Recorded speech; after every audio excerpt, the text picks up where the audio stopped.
Well, why would I put my job on the line to have an opinion about compelled pronouns? I know why. Because the ability to speak your truth is the bulwark against hell. And losing your job? That's nothing. That's nothing compared to where things can go when they go badly. For me, it was just preventative. It's like, this isn't going in a good direction. Well, should you take a risk? It's like, you don't have that choice. You're silent? That's a risk. Now, most people don't understand the risks of silence. I happen to understand the risks of silence because I've been studying them for 40 years. Is it frustrating for you to get so little support for these actions and for your protests? Well, I wouldn't say that that's what happened. And I don't mean so little support, because you're getting a lot of support outside of outside of the university. It's okay. It doesn't matter where the support comes from. Like, I mean, it's disappointing in the same way that it's disappointing for me to say I think the universities now do more harm than good. That's disappointing. But it's not surprising to me. Like, it isn't as if intellectuals are characterized by an intrinsic moral superiority. Oh, they're smart, so they'll leap to the defense of what's right. It's like, no, there's no evidence for that. Intelligence and moral wisdom aren't the same thing.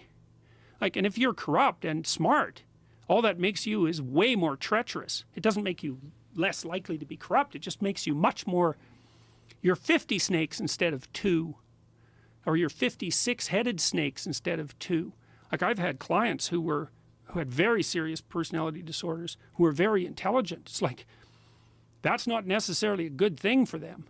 They're just better at arguing for their pathology to themselves. That is a real problem, where people automatically assume that intelligent people are going to be healthy. Yeah, well, they're healthy in that often they do better in the world, you know, because their skills are, yes, their skills are more marketable and so on. But there's no evidence that there's any relationship between intelligence and morality. I mean, God, let me tell you a story, man. One time I had this client. This woman was just ruined. She looked like a street person, you know, and she had very dirty clothes, and she was so shy that she couldn't even approach you. She had to shield her eyes from you as if you were emitting light, and she did that to everyone on the street. Like, she was bent over and humble, like a Chinese peasant brought before the emperor, you know. And one of the things I was doing with her in behavior therapy was trying to just get her to present herself in a more normal manner so that people wouldn't shy away from her and, you know, be instantly prejudiced towards her. And she'd come to the behavior therapy clinic, and she wasn't bright, this woman. I think she had only had like a 7th grade education. She was quite intellectually impaired, and she lived with her sick aunt who was schizophrenic and who had a satanically possessed alcoholic boyfriend that was always tormenting my client. She lived in absolute hell. But she had this dog, and she used to take it out and walk the dog all the time. And then she'd actually come to the behavior therapy clinic, partly because of her own problem, but she'd come to this place called the Douglas Hospital, and she'd been an inpatient in the Douglas Hospital. And in the Douglas Hospital, there were these long-term psychiatric clients, and they looked like something out of a Hieronymus Bosch painting or Dante's Inferno. I mean, these people were, this is way worse than One Flew Over the Cuckoo's Nest. These people were seriously destroyed, and they couldn't be let back out on the streets during deinstitutionalization. Like, they were lifers. And she had decided that part of the reason she wanted to come to the hospital was because she had been institutionalized there, and she thought that maybe when she took her dog out for a walk, she could go and get one of those damn inmates and take them out for a walk too. Now, that was a person who was immoral, dumb as a post, just screwed in 50 different directions, nothing going for her. And she had the bloody moral capacity to decide that there was someone worse off than her, and believe me, that wasn't easy to find, and that maybe she could do them some good if the hospital would let her, which they didn't, by the way. Yeah, well, that's the story of the soul. That's not the intellect, that's for sure. So I didn't expect any support from my colleagues, and it isn't that I don't care if I got it, but it's in some sense it's irrelevant. It's irrelevant to me, because my goal was, I'm not saying those goddamn pronouns. And the reason I'm not saying them is because they're made up by left-wing ideologues. And I don't like left-wing ideology. I don't like ideology, period. And I know where corruption of speech leads. And I'm not going there. And you know, one of the things I tried to learn when I was taking apart what happened in Auschwitz and trying to put myself in the position of an Auschwitz camp guard, which, by the way, you can do if you use your imagination a bit. I wouldn't call it exactly the world's most pleasant meditative experience, but you can call up parts of yourself that would be capable of taking someone who just got off a transport train and having them carry a 100-pound sack of wet salt from one side of the camp compound to the other and back. You can conjure that part of yourself up if you want, and that'll teach you something about what you're like. People don't do it because it's too frightening. But I know perfectly well that I could do that sort of thing. And so once I learned that I could do that sort of thing, and maybe that I could even enjoy it, I thought, okay, fine, I get it. I'm going to see if I can figure out how to live so that if that opportunity was presented to me, I wouldn't take it. And I think that's the lesson that people need to learn from the 20th century. It's like, that's what human beings did. Okay, well, we're all human. Okay, so how is it that we should live so that we don't do that again? Well, part of that is to try to say the truth, no matter what, because the alternative is worse, and it is worse. The truth no matter what, and that is the real problem that you see with being forced into using these made-up pronouns. Yeah, absolutely. It's my language. I'll take responsibility for what I say. I am not saying your words.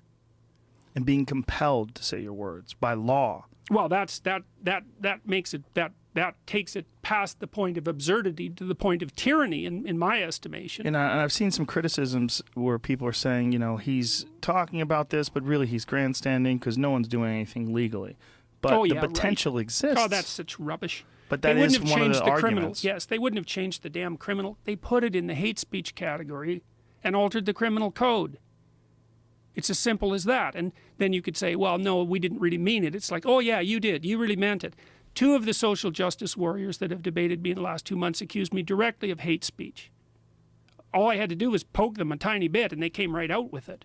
And then the university's legal team reviewed everything I said carefully, believe me, and they decided that, oh, it was not only illegal to not use these compelled pronouns, it was probably illegal to make a video saying that I wouldn't use them.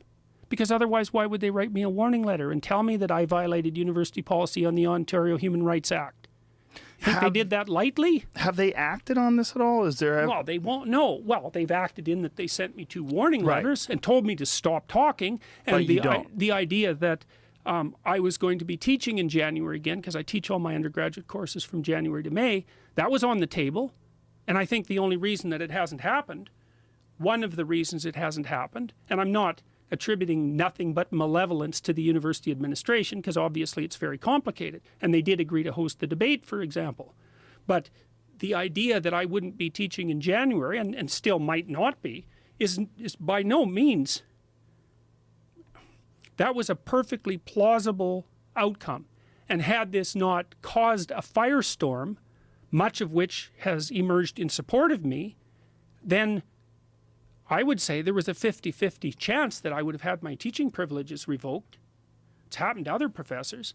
So the idea that I'm making it like that this is a tempest in a teapot, it's like, yeah, okay, fine. Why'd you change the criminal code then?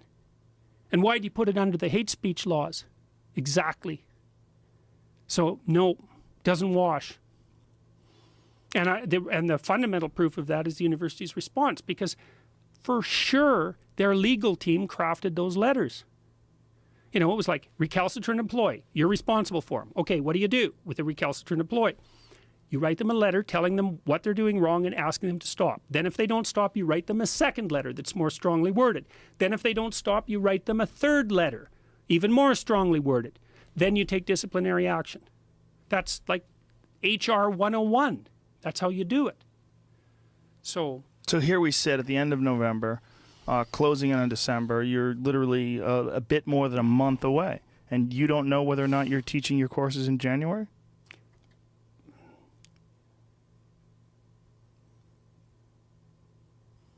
It seems highly probable that I'll be teaching them. I wouldn't say it's certain. But if I'm teaching them, it's because the cost of having me not teach them would now be too high. It's not because the university believes that what I'm doing is either necessary or acceptable. If someone who's listening to this or watching this feels compelled to act out in your support, how can they do that? I think they could do the future authoring exercise. And that would be the best way to act out in your support. Yes, and I'm dead serious about this. It's like, sort yourself out.